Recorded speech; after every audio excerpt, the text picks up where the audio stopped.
Pernah dengar kisah rahasia di balik candlestick pattern? Pola ini ternyata punya sejarah yang gak main-main dan udah terbukti ratusan tahun. Candlestick pattern bukan sekedar gambar di chart, tapi kode rahasia dari para pedagang zaman dulu buat membaca pergerakan harga pasar. Kisah ini dimulai di Jepang pada abad ke-17, di mana seorang pedagang beras legendaris, Monehisa Homma, menemukan pola unik dalam harga pasar. Homma sadar kalau harga beras itu nggak cuma naik turun asal-asalan, tapi ada pola tertentu yang muncul berulang kali. Dengan mencatat setiap hari pergerakan harga selama bertahun-tahun, dia menemukan cara buat memprediksi pasar dengan lebih akurat. Polanya simple tapi powerful. Dia perhatiin gimana emosi pasar tercermin dalam bentuk lilin di catatannya. Dari sinilah lahir candlestick chart, alat analisis teknikal pertama yang dipakai buat memahami psikologi pasar. Candlestick ini mencerminkan pertempuran antara pembeli dan penjual dalam setiap sesi perdagangan. Siapa yang menang dan siapa yang kalah. Pola seperti doji,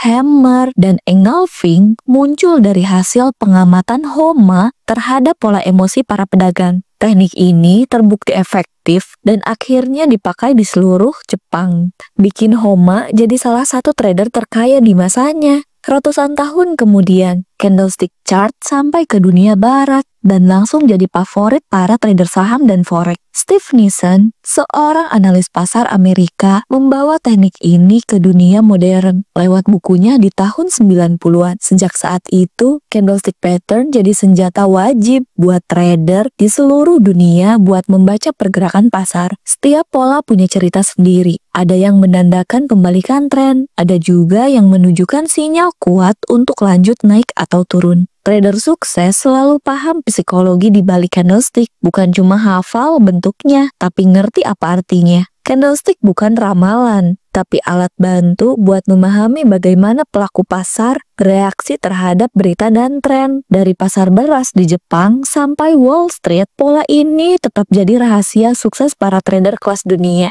Sekarang, kamu udah tahu asal-usul candlestick. Pertanyaannya, apakah kamu udah pakai pola ini buat tingkatin profit kamu? Kalau belum, kamu kelewatan strategi yang udah dipakai ratusan tahun buat baca pergerakan harga dengan lebih jelas. Yuk komen di bawah pola candlestick favorit kamu, like video ini, share ke teman kamu, dan subscribe buat dapetin strategi trading lebih lanjut.